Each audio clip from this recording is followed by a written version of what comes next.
Bien, pendant le Festival de Cannes sûrement, parce que bon, la photo déjà un peu, et puis la vidéo complètement. On a d'un côté le festival du film, de l'autre côté un festival de vidéo quasiment, d'autant plus que dans Cannes on a en même temps le short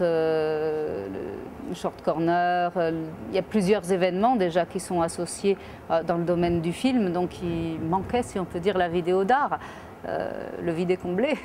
Et bon, vidéo, photo, après voilà, ses cousins, le 7e art et pourquoi pas les arts visuels. On est vraiment sur la frange. Je crois que surtout, en dehors du lieu Cannes, il y a l'événement du festival.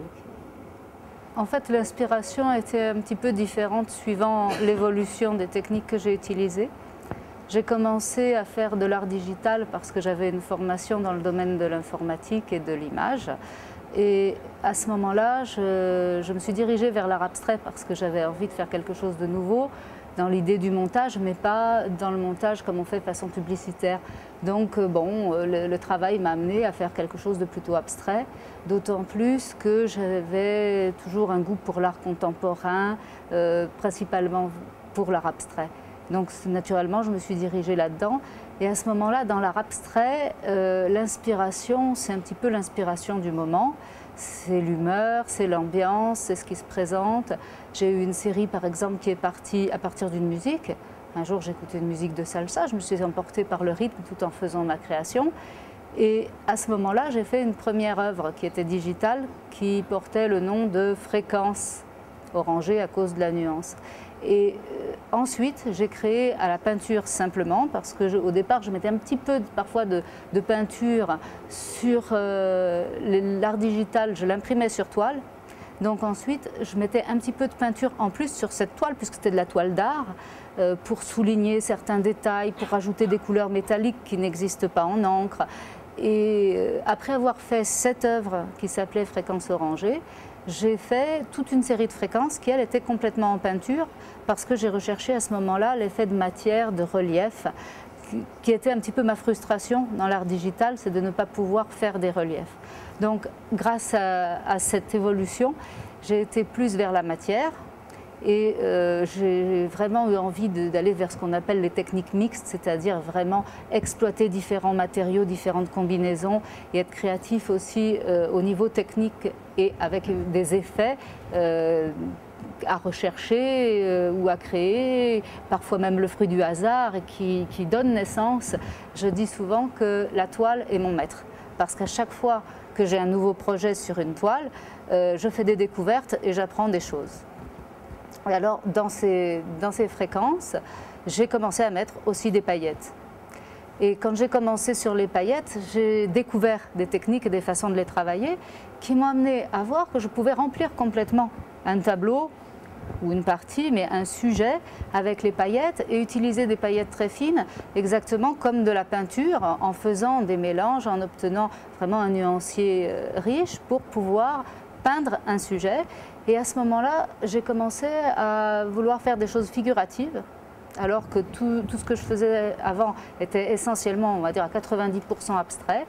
Et j'ai commencé par faire un couple, d'une façon assez simplifiée, parce que je vais quand même vers la postérisation.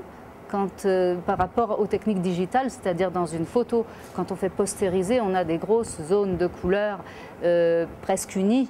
Donc c'est quand même plus facile dans les paillettes de travailler sur ça que sur vraiment la nuance parfaite. Même si on peut faire des mélanges, c'est pas aussi parfait comme dégradé que ce qu'on peut faire avec une peinture. Donc la postérisation, ça donne bien l'idée. Et j'ai repris ce qu'en art digital on fait postériser, je l'ai appliqué un petit peu à la Andy Warhol. Et le premier portrait que j'ai fait, d'ailleurs, c'était tout à fait ça. J'ai fait le portrait de mon compagnon, Sa Majesté le Roi de Tana, en petit parce que c'était un petit peu un essai. Et il y a un profil magenta, les cheveux noirs et blancs, de l'or sur la figure, mais de l'or à côté du orange, vraiment des juxtapositions un peu flashy. Et puis ensuite, j'ai exposé au musée Honoré Camos, qui se trouve dans le Var, près d'ici, à Bargemont. Et j'ai fait pour le musée un portrait du peintre Honoré Camos, donc, qui a donné son nom après sa mort au musée. Et c'était quand même un monsieur de 80 et quelques années, dont la famille est venue au vernissage. Je me suis dit que peut-être le violet, le magenta, le orange, ça pouvait choquer, c'était peut-être pas ce qui était attendu. Donc j'ai essayé de m'approcher davantage des vraies couleurs du visage. Et c'était un peu un défi. Et comme je m'en suis pas trop mal sortie, j'ai eu envie de continuer dans ce genre-là. Donc voilà, après on a Marilyn derrière mon dos. Et en même temps aussi, quand j'ai découvert les paillettes, enfin pas découvert, quand j'ai eu envie d'aller complètement dans la paillette, j'ai découvert l'Art Toys, qui sont des petites figurines en vinyle faites par des designers, vierges comme une toile blanche, et sur lequel l'artiste fait de l'art, c'est-à-dire il peut dessiner les yeux, le nez, la bouche comme un personnage, mais il peut aussi faire quelque chose de complètement abstrait. Donc moi, j'étais pas dans l'abstrait cette fois-ci, mais j'ai posé mes paillettes sur ces petits personnages, et donc tous les premiers de la série sont en paillettes. Alors mon projet, en fait, c'est le projet naissance, c'est Marilyn qui la représente, puisque dans ce dernier chemin artistique que j'ai pris, j'ai ouvert une voie et je voudrais faire toute une série de portraits 1 mètre par 1 mètre de célébrités, une série sur le monde du cinéma et puis aussi soit quelques photos également, enfin photos portraits je veux dire plutôt, soit quelques séries sur d'autres domaines, la politique, les grandes personnalités du monde en fait, quel que soit le domaine auquel elles appartiennent. Faire cette série de portraits en 1 mètre par 1 mètre, alors peut-être des fois comme ça, peut-être des fois plus en buste, ou un portrait plus rapproché, un zoom sur des yeux, pas forcément toujours la même pose, mais le format, respecter la technique paillette pour faire vraiment une galerie de portraits.